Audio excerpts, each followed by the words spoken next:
Transformers: The Last Knight is the 5th film in the long-running Transformers film franchise. The plot revolves around the Transformers and the humans being at war yet again. Although this time it's not the Autobots and humans fighting the Decepticons, it's all of the Transformers fighting all of the humans.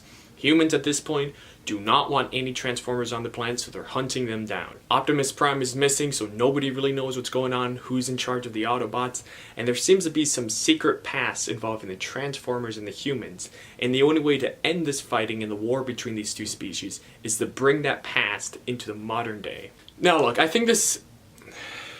Look, the movie really tried... I mean, I've seen work... Oh god, I can't believe it. You know what? Screw it. Cut the camera. You know what? God, just stop it. I can't do this. I can't do this. Bring the set down. Let's just screw it. Bring all these movies. Just throw it all away. We're starting over. I don't. You know what? Just screw the script for this review too. Okay? Because that's what the I have some notes here, right, of the movie. I have at least 3 to 4 pages of notes of this movie. Screw it. I'm not gonna use it. I'm freestyle this rest of this review because that's what their movie makers did with this. They just threw the script out of the window. This movie sucks.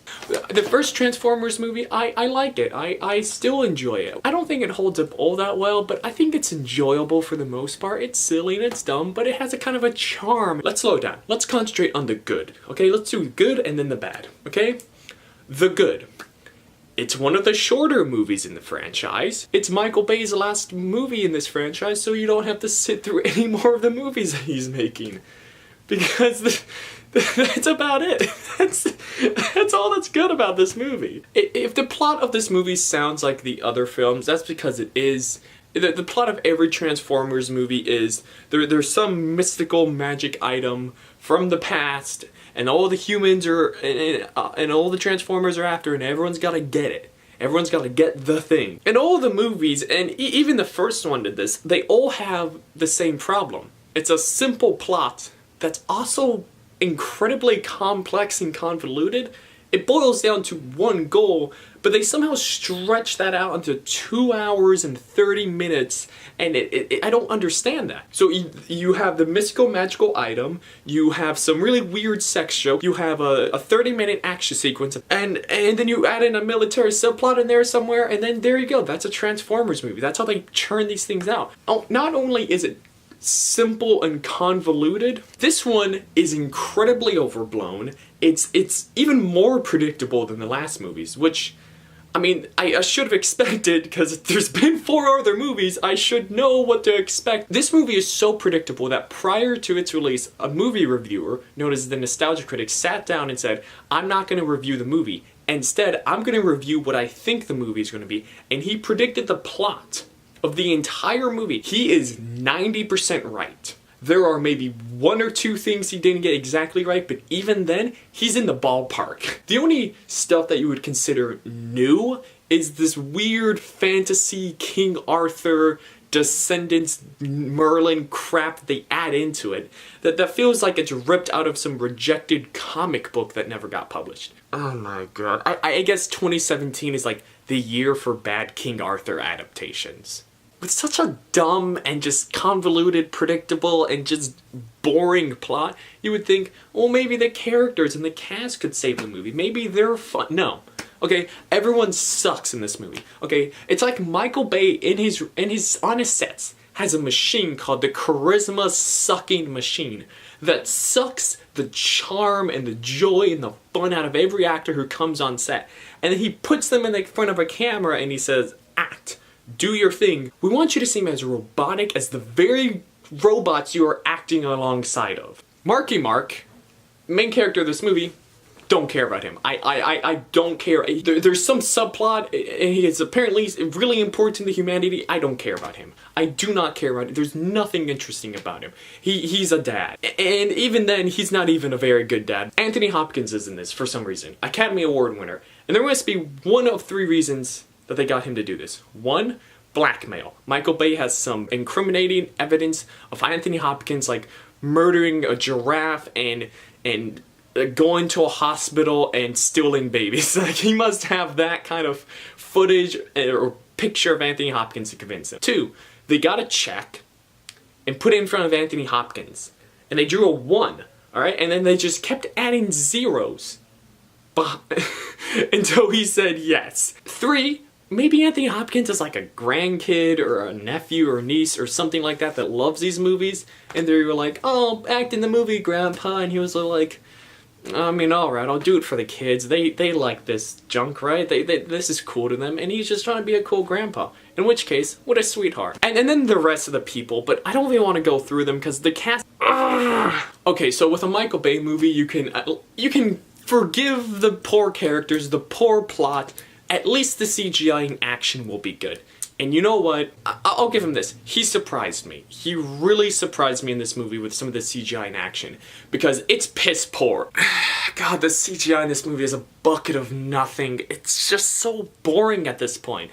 Like, in the first Transformers film, and even the second one to an extent, when the Transformers, like, transform, it's epic and it's awesome. There's a scene in the first, and you see this transformation of Optimus Prime, and it looks awesome and it's epic and it's cool, and I still watch that. I'm just like, yeah, come on, that's cool. And this is just like, they transform. Not a big deal or anything, and it's not interesting anymore. I've seen this 1,000 times, and they don't bring anything new with these effects.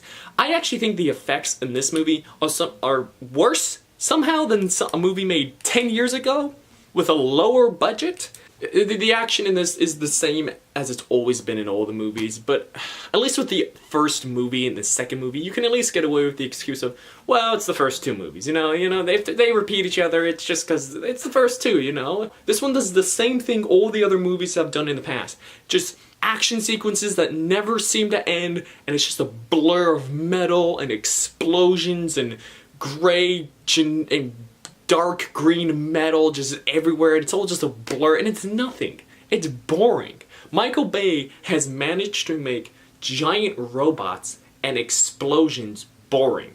2017 has been a great year. We've had some amazing blockbusters. We had Logan really early on in the year. We had Baby Driver. We had Spider-Man Homecoming. We had Fate of the Furious. We had War for the Planet of the Apes. We had John Wick Chapter 2. We have even had It, which was a huge success. This is a stain on the great blockbuster year that is 2017. These movies, Transformers films, make me feel nothing except the stages of grief. Here is a quick video of me going through the various stages of grief last night while watching this film. There was anger,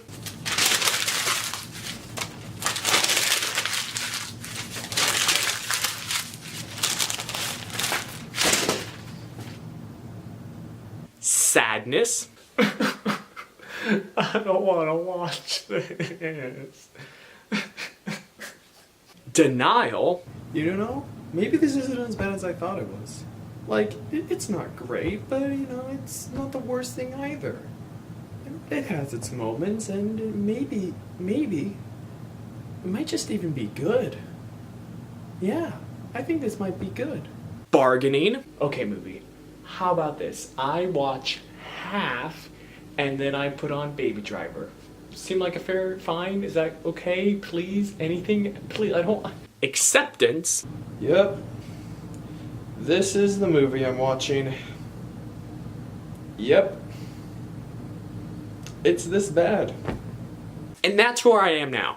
I accept the fact that this movie sucks, that there's nothing good about it. This is the lowest grossing film in this franchise for a reason. It sucks. Here's just a quick rundown of all the things I didn't mention that's wrong with this movie. The misuse of IMAX, the changing aspect ratio that doesn't change, not from scene to scene, but moment to moment, from cut to cut, within scenes. I don't even want to go into it. Plot holes, the various plot hole and timeline issues that are involved with this movie and how they don't make sense to the past events of the other films, because unfortunately, I've seen all the movies multiple times, and there are so many inconsistencies and so many plot holes with this movie and the other ones none of it lines up. The lack of any kind of character development, no one seems to change or move or develop or do anything as a character. The logic inconsistencies, just the actual things characters do and the jumps in logic don't really make sense if you put any amount of thought into it.